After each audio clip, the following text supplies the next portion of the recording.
Okay, good morning everybody. So today we're going to use what we learned about potential flows last lecture to look at the potential flow around a lifting body like an airplane. All right. So again, just a review of incompressible potential flow. We're looking at a flow field where the divergence of velocity is equal to 0 and also the curl of velocity is equal to 0. In this simple context, right, we don't have to have the entire flow field satisfying these two properties.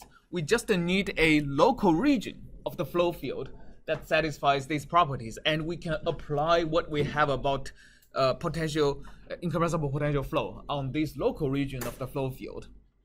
All right, so basically what we have is the summation, the linear combination, the summation or scaling and adding them together of flow fields is a valid flow field. So we are going to use this again and again, and basically in the future when we look at incompressible potential flows, we will have multiple what we call elementary flows and linearly combine them to get more and more complicated flow fields, right? The lifting line theory we use to model airplanes is a simple example of this. We have a collection of horseshoe vortices. Like if you came to the recitation in the lab last Friday, you see like how AVL does it, right? We have a lot of different horseshoe vortices. The flow field of these horseshoe vortices are added together to form the flow field behind an airplane. So that's number one. And number two is the total pressure or stagnation pressure, which is equal to P plus half of rho, the magnitude of V squared, is constant.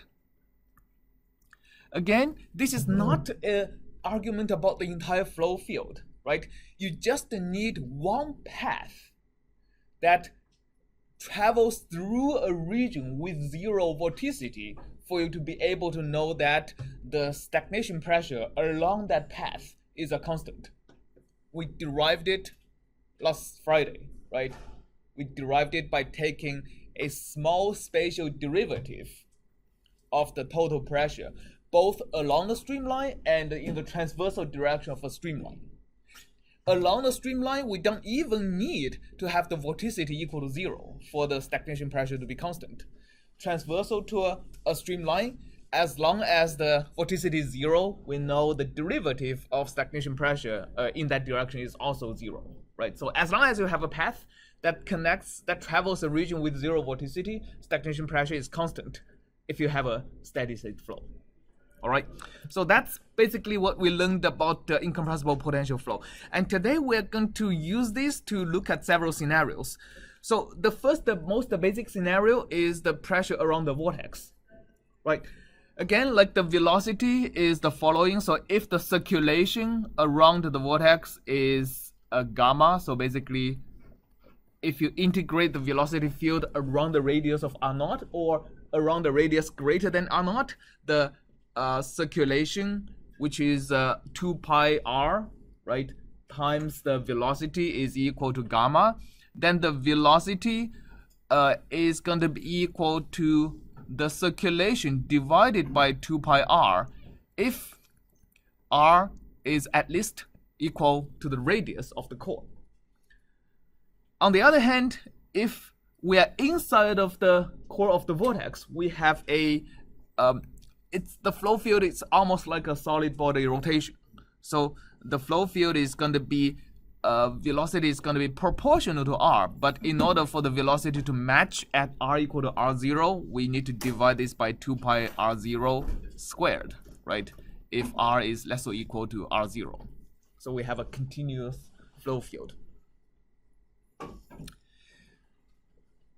Now let's just use what we let's just follow our derivation a little bit in the last lecture, right? So if we are outside of the vortex core, if we trace over a streamline, the velocity magnitude stays constant, right? This is the direction of the flow going along the the circle, the velocity is constant along the streamline. It's just equal to gamma divided by 2 pi of the radius. So we know the pressure is constant, right, along the streamline. If the velocity slows down, the pressure would be increasing along the streamline. If the velocity accelerates, the pressure would be decreasing along the streamline. In this case, the pressure is constant, right? So we know the contour of pressure is going to be circular. On the other hand, the velocity, the path of the particle in the streamline curves, right? Which means there needs to be a force that turns the velocity vector. The acceleration would be going inward. So this is the direction of the acceleration, which is provided by what force? Pressure gradient force, right? And again, the acceleration is equal to minus the gradient of pressure, which is the pressure force per unit what? Minus grad P is the pressure force per unit mass, per unit density, the pressure force per unit volume, right? So again, like if you draw a region with P1 up, P0 below, and you have a surface of S and a distance of D, right? The pressure force is P1 minus P0 times S, right? That's the total pressure force on this volume. So if you divide it by, so force per volume is going to be the total force divided by S times D, right? So that cancels the S and you get the pressure difference divided by distance. That's the pressure gradient, right? That's basically, this is the force per volume. And then if you want to get an acceleration, you need to divide the force by volume by the mass per volume, right? Divided by density. So that's the pressure force. All right, kind of want to drill this again to your mind. So this is the acceleration, and as a result, the pressure is higher or lower close to the vortex. It's going to be lower close to the vortex, right?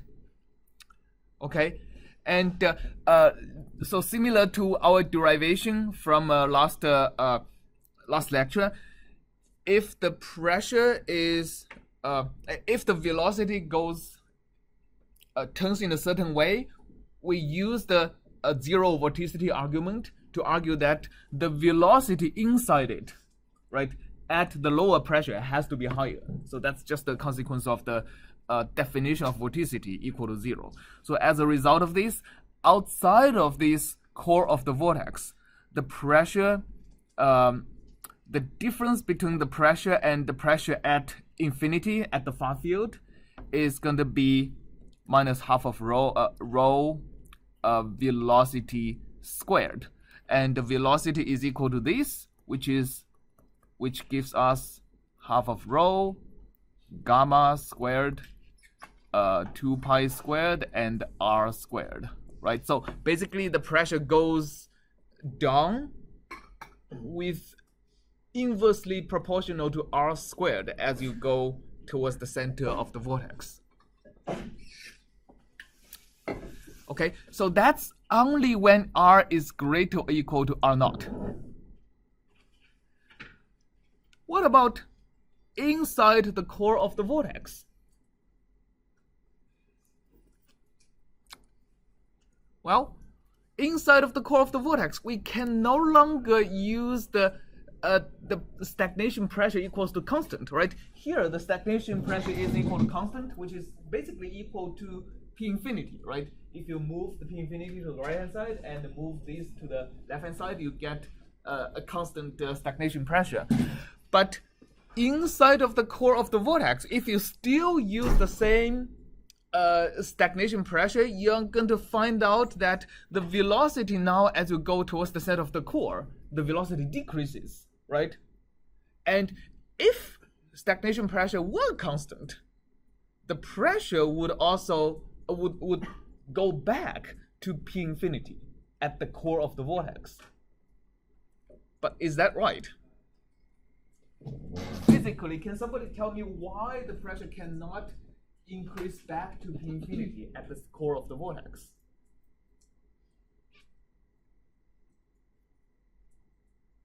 Yeah? Then you would get divergence. Then I would get divergence of what? If you have too high pressure, then you would have divergence of the flow field. Yes, if you have too high pressure inside and the low pressure at the edge of the vortex core, what is the direction of the pressure force? It points outwards, right? That's opposite of what we need here. Although the velocity is lower inside, it still goes round, right? It still needs a centripetal force. Otherwise, like what you said, it's going to sting apart, right? So the centripetal force required to make sure that the pressure has to keep getting lower as you travel towards the center of the core. And now if you use acceleration equal to this, right? And the acceleration in this case has to equal to, let me write it down.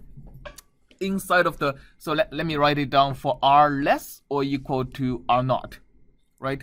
What is the acceleration? Acceleration has to be equal to v squared over r, right?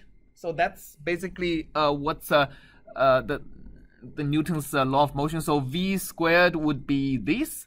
So acceleration needs to be gamma squared r squared 2 pi squared r naught to the 4th power.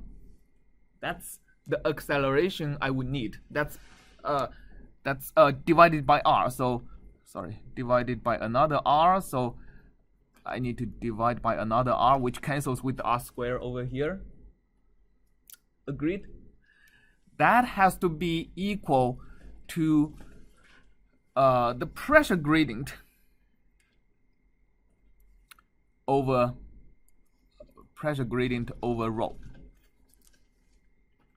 Right, so basically what I get is the pressure gradient is going to be proportional to r.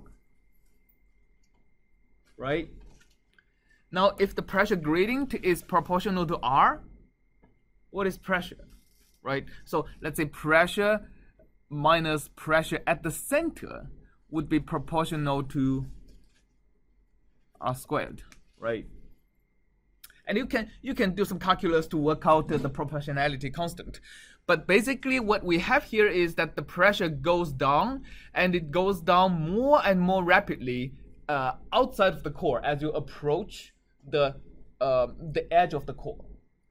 And that speed actually now starts to slow down as you get to the center. So if you draw what is the pressure as a function of radius, you get, let's say, P infinity over here, and this is the edge.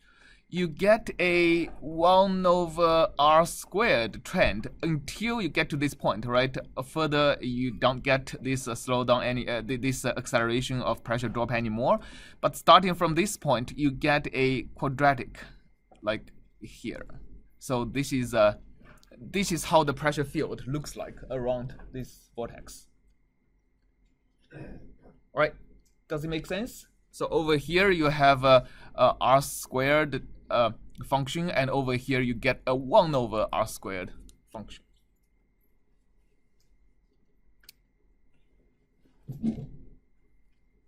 Okay, so this is how the pressure field looks like.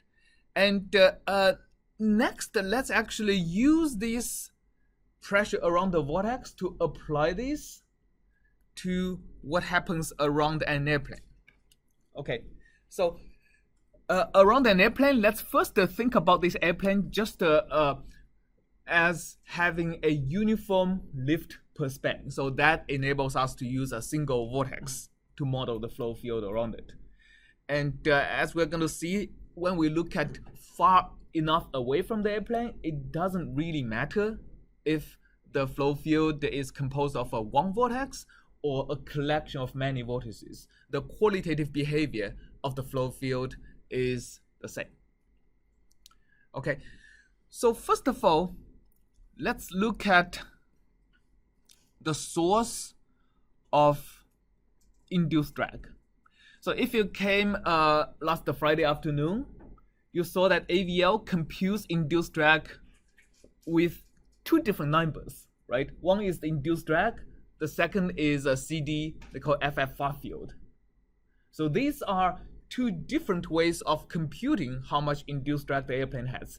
The near field formulation is exactly the same as what we learned in unified. So it computes the induced flow not in the far field, but the induced flow on the airplane itself. So it computes what is the distribution of induced flow over here. And the induced flow tilts the free stream, right? So if I have V infinity here, I have V induced over here, the summation of these two vectors makes the flow tilt downwards, and lift is going to be perpendicular to that tilted velocity field, which makes the lift tilt backwards, right? The backwards component of the lift is the induced drag. So that's one way of computing the induced drag. Another way of computing the induced drag is by drawing a huge control volume around this airplane. Okay, and look at what is the balance of momentum around that control volume. So let's actually zoom out a little bit. So this is the horseshoe vortex we have, and let's draw a large control volume around it. So that control volume encompasses, so let's say these two vortex intersects with the downstream over here, but that control volume also has a side and the bottom. Okay, so that's the control volume we are doing. Yes? Again, how do you know there's an induced flow downwards over the wing? How do I know if there is an induced flow downwards over the wing? Yeah, like you drew it, but where does it come from? So the induced flow, a question or you want to answer? Okay, so the induced flow on the wing comes from these two trailing legs. So if you think about the direction of this vortex, right? This vortex goes this way. So if you use a Biot-Savart law, you are going to see that the induced flow, this vortex induces flow downward in between these two legs and upward outside of the two legs. Right. So on the wing, the induced flow is downwards. Right. Yeah. Okay, so if you draw a large control volume, you can look at what is the contribution of momentum flux on all of the 6 sides, right? So for the airplane to suffer from a drag, how should the momentum be imbalanced? So think about it. Okay, for the airplane to have a drag, okay, for the whole control volume to be in a steady state operation, so for the whole flow field to be steady state, what force do we need to apply to the airplane for the whole system to sustain its steady state?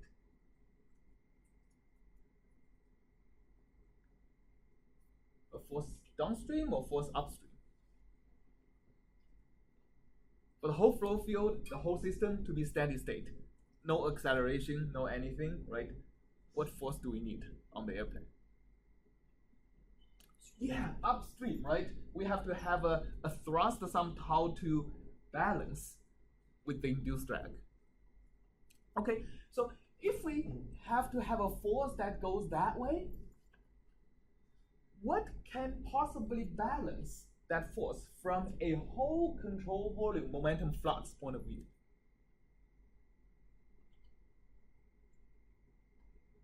Right? We may have several different things.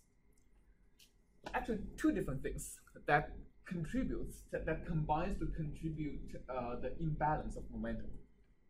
So first of all, we might have a higher pressure on the upstream face and lower pressure on the downstream face. Right? That imbalance creates a push, right, downstream on the whole control volume that would balance this body force that we need to put on the airplane, right, to sustain the whole momentum balance. So that's one thing, right? You have a push. The equivalent to a push is that there is more x momentum going into the control volume and less x momentum coming out of the control volume. In some other sense, the velocity goes in is faster. Well, the velocity goes in is v infinity. It's just that the velocity comes out. It's going to be slightly slower on average. Right? So let's actually calculate how the momentum balance works in the extreme that the bounding box, the control volume, is extremely far away from the airplane. So any perturbation, any difference of velocity between velocity and v infinity is small compared to v infinity itself. All right, so let's take a look at this. So as we said, the induced drag has to be equal to the contribution, the summation of two parts, right? One is the integration over a surface. Let's just say the whole thing, right? P, the pressure times the normal. And let me actually get rid of this vector because we are looking at a force in the streamwise direction. It is actually P times Nx. Actually, let me see. Nx would be minus P times Nx, right? So because this is the x-axis, Nx would be -1 upstream, and Nx would be +1 downstream, right? Minus P times Nx would be upstream pressure minus downstream pressure. So that's the pressure contribution. Okay, and another contribution is the momentum flux contribution. So that is another integral times the velocity x multiplied with, so here we are looking at a momentum in the ground frame of reference, right? So Vx, let me just say a little bit more. So V plus U. So U, V infinity plus U is the velocity relative to the airplane. And U is the velocity relative to the ground. Okay, so basically the airplane travels at V infinity. Okay, so V infinity plus U. U is still U is the velocity pointing towards the tail of the airplane in the ground frame of reference. Okay, so then the momentum flux. So for every second, this control volume actually moves with the airplane, right? So it moves with a velocity of Vx. So this thing kind of eats an additional bunch of air, and that additional bunch of air has a mass that's proportional to rho times the area times V plus actually V infinity plus Ux, right? So that's the flux of mass per unit area. And going from mass per area to momentum per area, we need to multiply by another Ux, right? So that's basically how much momentum we get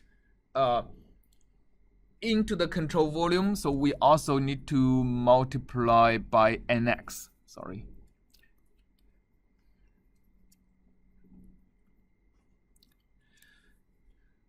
So in order for us to be creating a drag, right, we need more momentum going in and less momentum going out. So there is also a minus sign onto this, right? So that's because Nx is -1 upstream and +1 downstream. All right, any questions about this balance of momentum over here?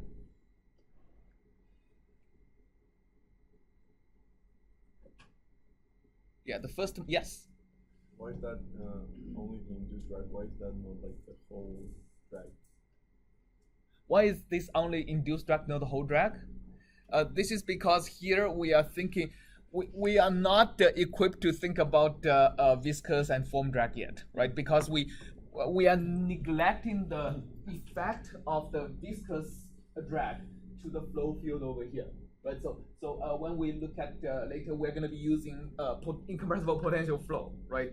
Which means we are assuming the whole thing over here has zero vorticity, and that actually neglects a small region of the flow field that kind of connects these two vortices that have actually non-zero vorticity due to viscous effects. So that analysis basically did not take into consideration of the viscous effects or flow separation or anything like that.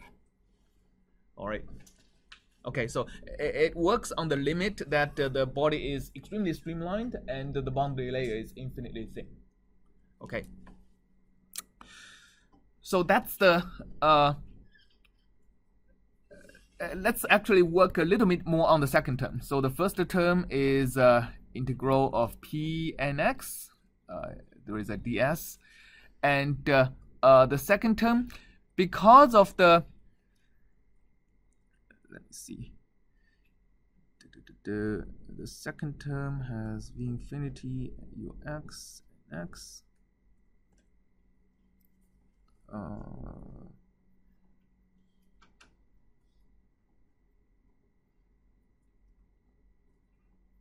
Okay, so without working further, I think we have to apply Bernoulli's. So basically, the pressure here, first of all, what frame of reference should we apply Bernoulli's to? The ground reference or the airplane reference? So what you know about what conditions we can use Bernoulli's?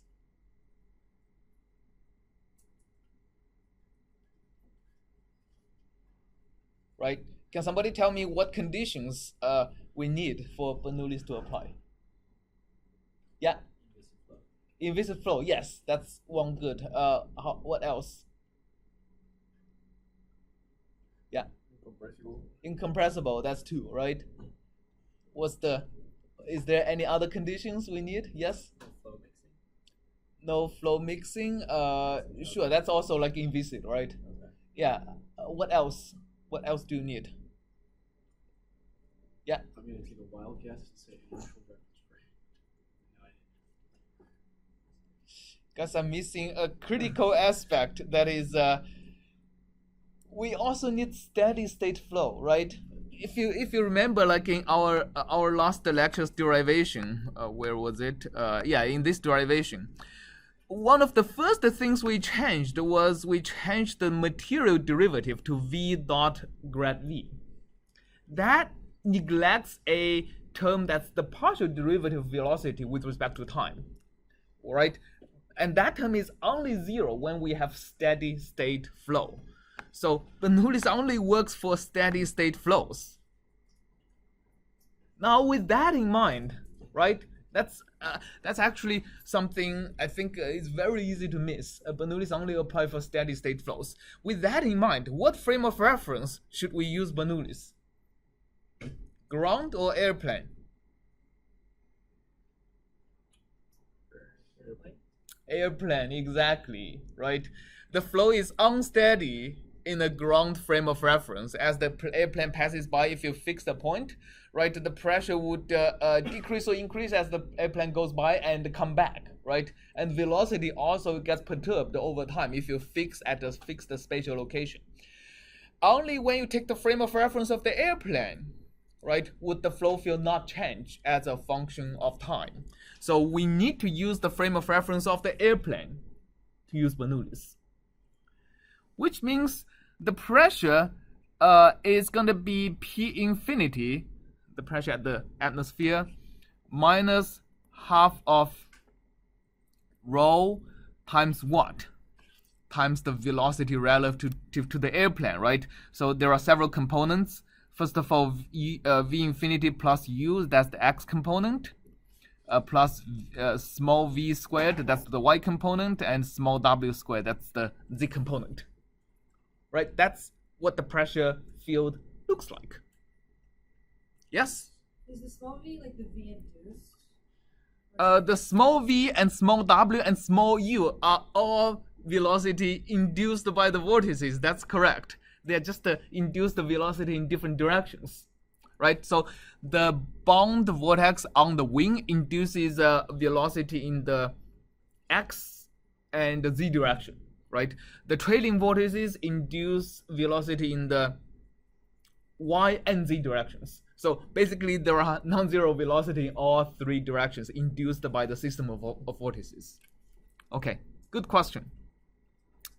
Now, when we plug this pressure into this equation, the constant actually integrates to 0, right? Because we are integrating around a closed surface that encompasses the whole control volume. So the P infinity part doesn't matter. Okay, and so let me just carry this over, and then let's expand this. There is a v infinity square term, which also doesn't matter, right? Because it's a constant in the integral, plus 2v infinity times u plus v squared plus w squared. Okay. What? Plus u squared. Oh, plus u squared. Yeah, thank you. Plus u squared. Okay, now let's plug this into the induced drag formula. So we have integral, and we can neglect the constant terms. We only get half of this is equal. We get half of actually we get plus, right? Because we have a minus sign here, another minus sign here that cancels. We get plus half of rho 2v infinity u plus v squared plus u squared plus w squared.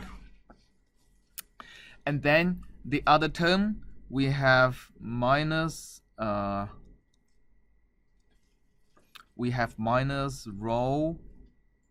another v infinity. Well, the u is actually ux, so u v infinity u minus rho u squared, right? This whole thing times ds nx. Okay, so there is a bunch of cancellation we can do over here.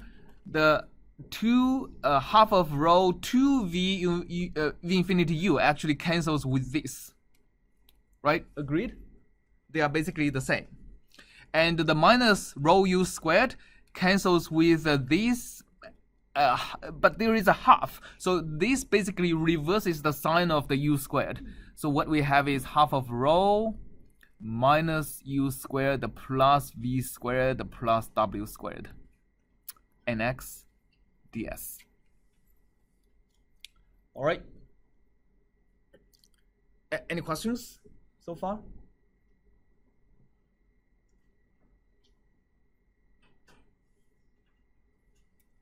Okay, so that's what we that's basically what we can use to calculate induced drag from the far field, right? That's also how AVL calculates the induced drag from a far field perspective. As we have seen in AVL, the number is pretty close to the near field calculation, but could be a little bit different depending on the density of the vortices you are specifying.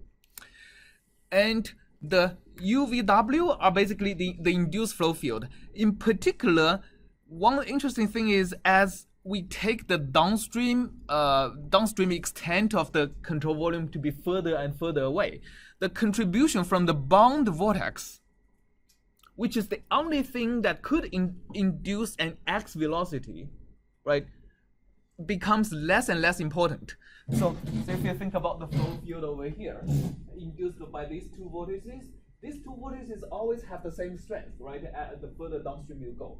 But the flow field induced by this small segment becomes weaker and weaker as you go further and further downstream, right? So at the end, you only need to consider the flow field induced by these two vertices, and these are completely in the YZ plane, right? So what you can do is just like what you are hopefully like you did take a look at your homework, right? So this is basically what I asked you is the like kinetic energy, but if you remove this u squared, this is basically the kinetic energy, right, of the flow field in the far field. All right, and yeah, we can compute essentially the induced drag, right, from how much kinetic energy is there in the vortex system in the far field. Okay, any questions on this? Yeah. Can you repeat on the first equation that you have? Which first equation? The very first one, yeah. Oh, okay. So this is basically a balance of momentum, saying that if you think about the whole thing, including the airplane and the flow field as a closed system, right? Then the change of momentum as a function of time, the d total momentum dt, is equal to the sum of the two components. One is all the forces applied, and two is the influx and outflux of momentum, right? So you can think of the integral of pressure as a force applied, right? And this is a force applied. Let's see, if I have a negative nx, then this is a force applied in the upstream direction, and yeah, that added with the drag, which in order for the whole system to have no change of momentum, right, I need to apply a body force on the airplane that's also upstream, that's equal to di, right? So this force without the negative without the negative sign is the pressure force upstream, right? Added with the force I need to apply to the airplane is equal to the flux of momentum. That's basically the momentum balance equation. All right. Any other questions? Yeah? No? Okay. Okay. So let's just take a brief look at this the flow field, right? So this is basically upstream of the airplane. The flow field looks like this. The whole thing. This is the span of the wing, right? This is minus. This is a tenth of the span upstream of this airplane, right? You get almost like a upwash, except for like a portion directly up and down of the airplane, right? So this is primarily induced by the bound vortex. You can think of it as slightly into the board, right? That induces an upward velocity over here. Added with the flow field induced by the two trailing vortices, like going this, right? So this is what the flow field looks like directly upstream. Now, directly downstream of the airplane, x equal to like a tenth of a span downstream, right? The trailing vortices still induces a flow field like this, but the bound vortex on the wing now induces a velocity in the other direction. So instead of an upwash, you get a strong downwash. And the color I'm using is actually the color is actually what we the color here is actually u squared minus v squared minus w squared. So that's kind of the momentum flux, right? So you can most of this is from the pressure contribution. You can see that the pressure downstream of the airplane is actually lower than upstream of the airplane. Okay, and then further you go downstream, the velocity field changes a little bit, but not much more, right? And you get basically a very negative pressure around the core of the vortices, as we have derived for like a single vortex. And it's very hard to see, but you also have a large region of slightly smaller pressure. Anywhere you see velocity being faster, you get a lower pressure, essentially, right? Okay, and x equal to 100, things changes a little bit quantitatively, but nothing qualitatively.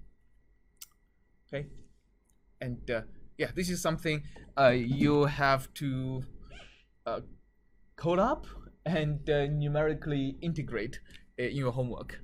And yeah, I'd be happy to help if you come to office hours. All right. Okay. So that's about the induced drag. Let's also look at the lift. Okay. The lift also comes from a momentum balance. And you can also look at the momentum balance of lift from a far field perspective. So again, let's zoom out on this and just draw a bound vortex and draw a huge control volume around it. And this is the intersection points. Okay, and the lift is a little bit more interesting than in the induced drag, because the lift actually comes from multiple locations. As with the drag, one of the components comes from, remember, like the drag, one of the component of drag comes from a higher pressure upstream and a lower pressure downstream, right? That creates a drag downstream. The equivalent mechanism of lift comes from a higher pressure up or down. Down, right? And the lower pressure above that pushes the whole control volume upwards, right? So that can also be analyzed from a Bernoulli point of view. So what is pressure? Pressure we have actually just derived it to be, let me just copy this whole thing. Pressure is equal to P infinity minus half of rho V infinity squared minus 2 V infinity U. Is it minus or plus? Plus, sorry. Plus U squared plus V squared plus W squared, right? Okay, and it turns out, if you look at this pressure and think about UVW being induced velocity much smaller than V infinity, which term have the most magnitude? Right? Which term in these 5 terms has the largest magnitude? V infinity squared, right? But that we have seen doesn't matter, because this V infinity squared appears everywhere in this control volume, right? So when we integrate it around it, it cancels out. It's like same pressure on all sides, leading to cancellation. What's the second largest term?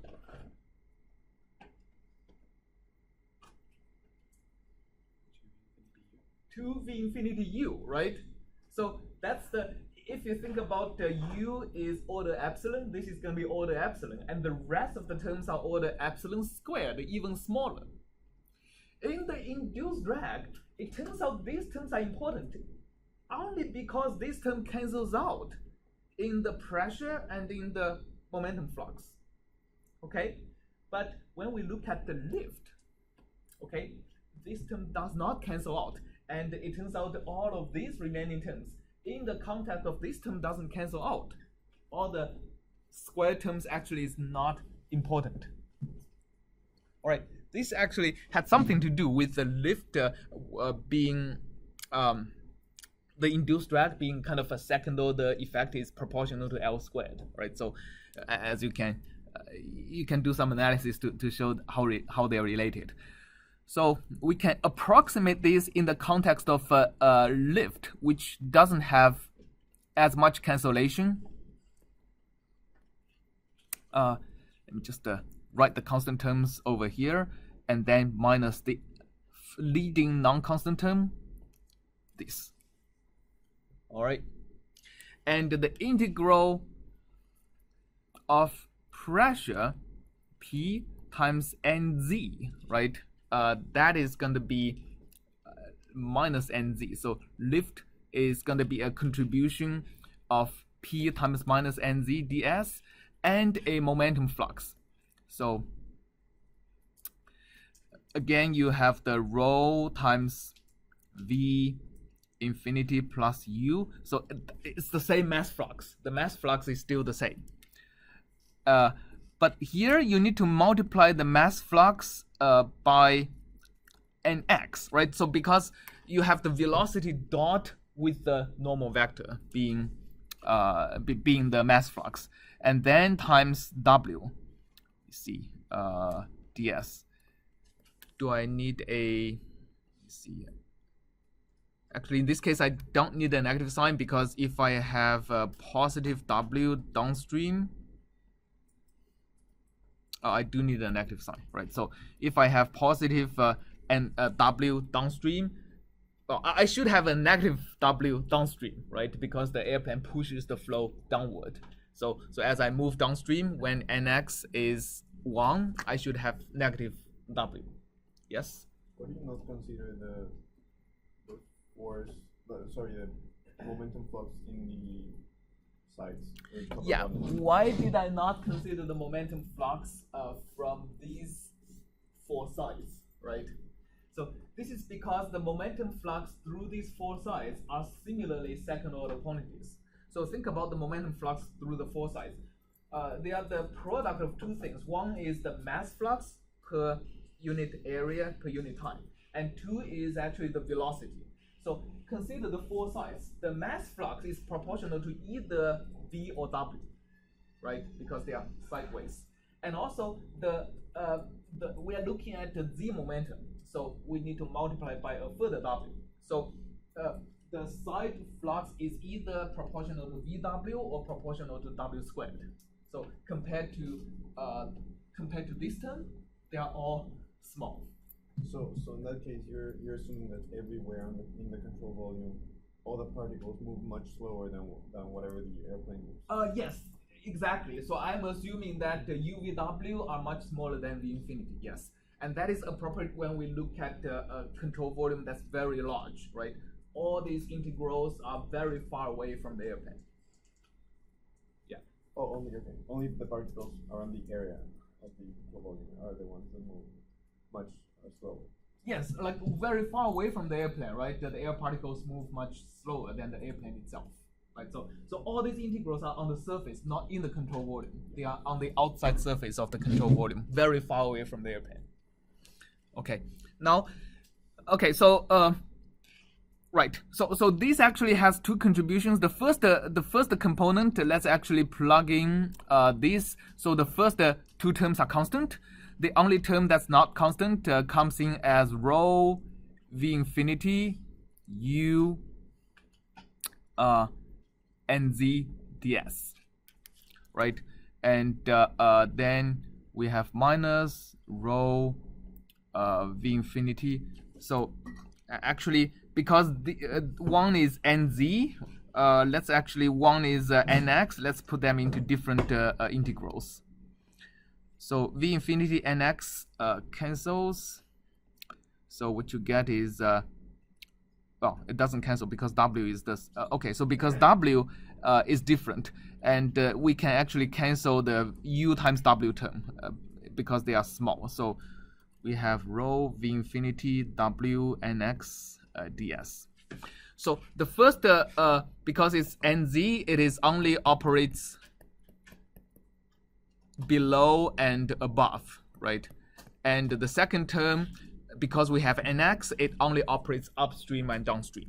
So let's first of all take a look at the first term. As we said, the only u velocity is induced by what? Which of these vortices would induce a non-zero u velocity or the streamwise velocity? Only this part, right?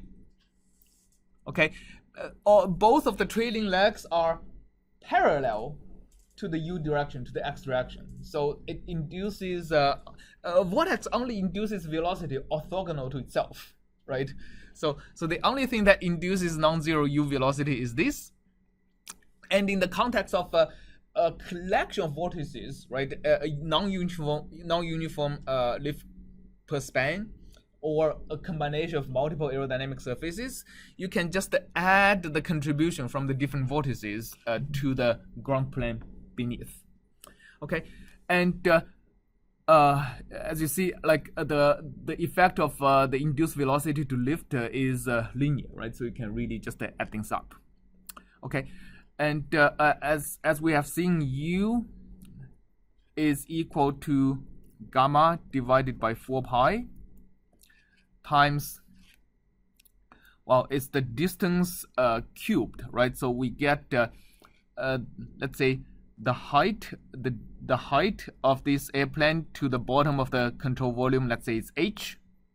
Okay, so we get h squared plus x squared plus y squared, right? So that's 3 over 2's power. So that's the distance cubed term. Okay, and another thing we have is that for us to be calculate the induced velocity in x, we have this dl cross r term, and the dl cross r term in the x direction turns out to be exactly h. So h times h times the span, which is b, that's our dl, right? And I think that's it. Divided by, yeah, the dimensions are correct. Okay, so now if you look at this, so this velocity times so basically L is going to be integral of s rho v infinity gamma divided by 4 pi h over b h squared plus x squared plus y squared. So you can really just look at this as like the ground signature of this airplane. So as we can see that this is the delta P, right? The change of the pressure relative to free stream due to the presence of the airplane. We can see that this is going to be positive underneath the airplane, it's going to be negative above the airplane because the induced velocity is in the other direction. Okay, so this pressure signature, if you look down, right, if you look at x and y, and this is the airplane, this ground signature kind of centers around the airplane at x and y both equal to 0. This is the highest pressure difference, and the pressure difference goes down concentrically away from the airplane, right? So this is a part of the momentum balance that carries the lift. And depending on actually the shape of the control volume, if the control volume if the control volume has different shapes, the proportion of lift carried by the pressure term and the momentum flux term is actually different, right? So if you have a control volume that is extremely squashed in the sense that the z height is much smaller than x and y extent, you can see the most of the lift is carried by the ground pressure. While if you have a control volume that is extremely narrow in the sense that my y extent is small and x and the z extent is large, you're going to see most of the lift is carried by the momentum flux.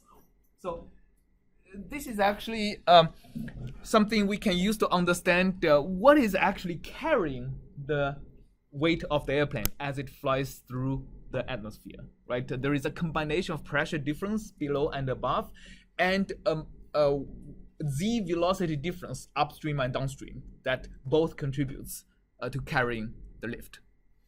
Okay, so we'll come back on Wednesday and look a little bit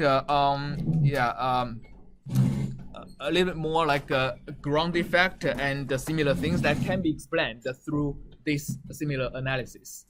And then we'll continue to zoom into the airplane, zoom into the wing, and look at the induced flow field, not just away from the wing, but also nearby the wing. Okay, so see you on Wednesday.